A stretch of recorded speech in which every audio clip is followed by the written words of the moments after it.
Lantaran saat digelandang ke Polsek Bogor Selatan, pria berkacamata dan bertubuh besar ini melenggang bebas tanpa diborgol. Tangannya tampak menggenggam botol air mineral dan sekantung gorengan.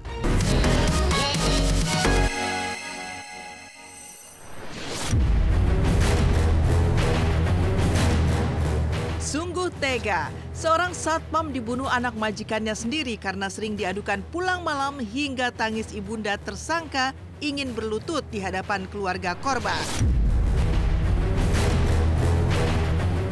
Warga Jalan Lawang Gintung, Bogor, Jumat pekan lalu digemparkan dengan kasus pembunuhan satpam bernama Septian. Korban ditemukan tewas bersimbah darah di pos jaganya yang terdapat di areal dalam rumah mewah majikannya, Farida Felix, pengacara sekaligus pengusaha rental mobil. Hanya dalam hitungan jam, polisi pun dapat mengungkap kasus ini. Yang mengejutkan, korban ternyata dibunuh oleh Abraham Michael, yang tak lain adalah anak dari Farida Felix, sang majikan. Setelah melakukan pemeriksaan mendalam, diperboleh keterangan jika Abraham yang kini sudah berstatus tersangka tega menghabisi nyawa korban lantaran sakit hati. Karena korban kerap melaporkan kelakuan tersangka kepada ibunya, lantaran sering pulang larut malam dan membawa temannya menginap di rumah. Selain Septian, diduga tersangka juga sempat mengincar sopirnya Wawan yang datang ke TKP sesaat setelah ia menghabisi korban.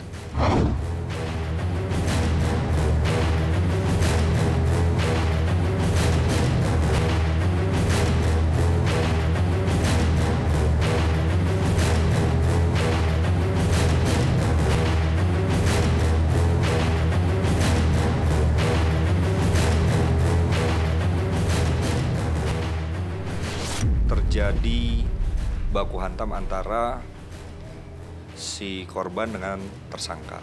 Itu terdengar oleh supir yang kebetulan pada saat itu di pos satpam itu di lantai 2-nya ada kamar. Sopir melihat ke lantai bawah itu ada jenazah atau orang yang tergeletak dengan bersimbah darah dan terlihat si tersangka membawa senjata tajam. Dan pada saat si tersangka itu membersihkan senjata tajam, si sopir ini melaporkan ke pihak kepolisian. Untuk si sopir ini memang merasa terancam karena si tersangka ini membawa sebilah pisau dan kalau tidak ada tangga itu pasti akan menjadi korban juga. Motif dari tersangka ini melakukan tindak pidana pembunuhan ini itu berdasarkan sakit hati karena si korban melaporkan tersangka ini kepada orang tuanya sering pulang malam dan berbagai hal. Tragis banget lah, maksudnya orang sampai sejahat itu sekarang sih berpikirnya gitu. Udah pasti harus lewatin proses hukum seberat-beratnya kalau bisa. Sehingga nanti besoknya orang lihat juga kayak gue nggak mau ngelakuin itu lagi.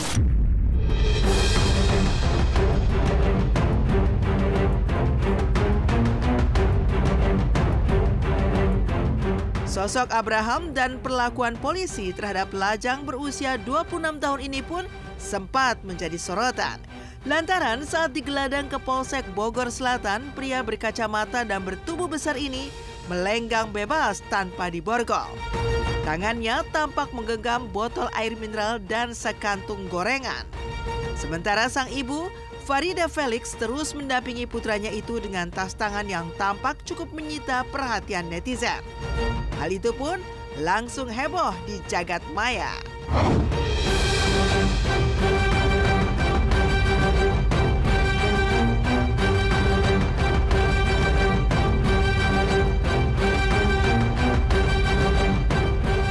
Untuk otopsi kita sudah lakukan, ditemukan ada lebih dari 22 luka, yang mana salah satu penyebab luka yang menyebabkan korban ini meninggal, salah satunya dari sayatan di leher. Terdapat 22 tusukan dari mulai dada, perut, paha, punggung.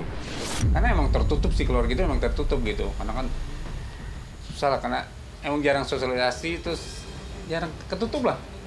Teriak-teriak itu nggak pernah ya, kita nggak pernah denger ya. Justru denger itu kita nggak berantem gitu nggak pernah dengar. Untuk almarhum Pak Septian ya, semoga husnul khotimah, diterima amal ibadahnya, diampuni dosanya, dilapangkan kuburnya.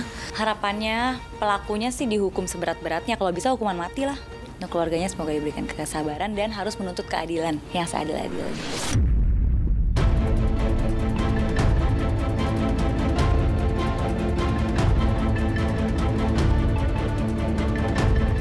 Kematian Satpam Septian, ayah 4 anak, sontak memantik duka keluarga. Menurut istri korban, Dewi, beberapa jam sebelum pembunuhan yang menimpanya, sang suami ternyata sempat menceritakan perselisihan antara tersangka dengan ibunya. Tidak hanya itu, korban juga berbagi cerita soal sosok tersangka yang kurang menyenangkan dan temperamental. Dewi pun sebagai istri memperingati almarhum untuk jangan ikut campur urusan keluarga majikannya. Lantas, benarkah Dewi cemas dengan proses hukum yang nantinya akan berjalan lantaran pembunuhan suaminya melibatkan sosok anak pengacara? Benarkah Dewi juga berharap agar tersangka dihukum seberat-beratnya? Berikut curhat Dewi dan keluarga kepada Kang Deddy Mulyadi.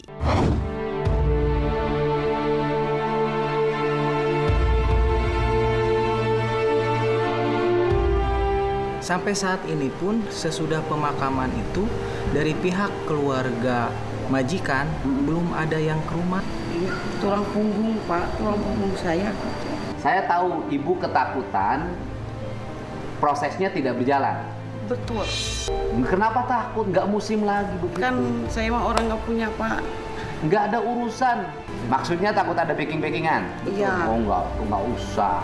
Minggu kemarin pulang pas malam minggu. Cerita pas hari Kamis malam Jumat jam 8. Oh berarti Kamis malam Jumat kemarin sehari sebelum kejadian? Iya.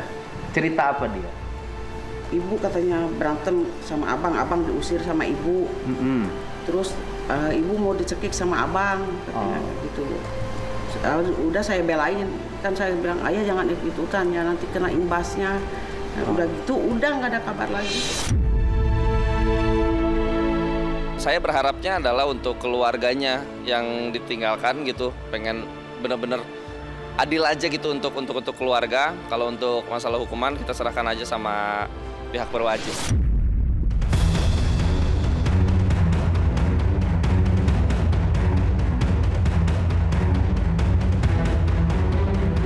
Sementara itu, pasca sang anak resmi ditetapkan sebagai tersangka dan ditahan, sambil menangis, Farida Felix mengaku siap meminta maaf, bahkan kalau perlu berlutut di hadapan istri korban. Tapi lucunya, Farida mengaku tidak mengetahui nomor HP istri korban maupun alamat rumahnya di Sukabumi. Farida tak menapik Abraham lepas emosi dan tega menghabisi nyawa korban lantaran dipengaruhi obat-obatan dan juga narkoba.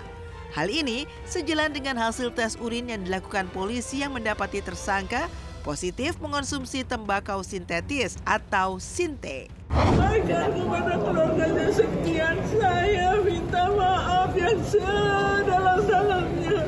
Saya minta maaf. Dari pihak si pelaku itu belum ada itikat baik buat ke korban, jadi kita sangat menyesal. Anaknya itu dari anak si korban 1, anak sambungnya 3. Jadi semua keluarganya itu berharap sama si korban, tulang punggung keluarga lah gitu.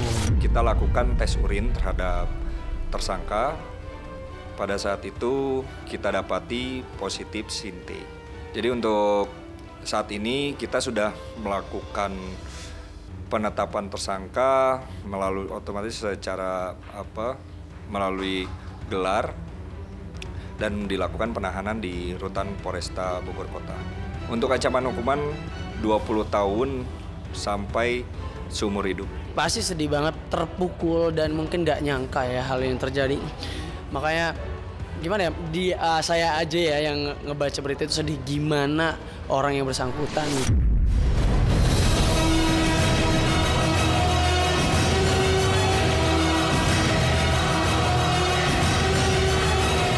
Kasus perseteruan karyawan dengan majikannya juga sempat menyasar suami penyanyi Raisa, Hamis Daud. Ya, Hamis dituding tidak membayar gaji karyawan dan dilaporkan atas dugaan pelecehan seksual. Tidak tinggal diam, Hamis pun kemudian melaporkan balik karyawannya dengan sangkaan dugaan pencemaran nama baik.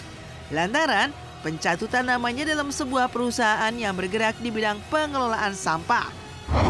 Terkait kerugian dari klien kami yang selama ini nama baiknya selalu kebawa-bawa di dalam suatu perusahaan, ya kami ingin meminta kepada mereka pertanggungjawaban dan juga untuk membersihkan nama baik klien kami. Ya, cukup lama ya, tapi sekarang kita udah riset dan udah bongkar lumayan banyak ya di bagian ini, jadi kita banyak belajar juga.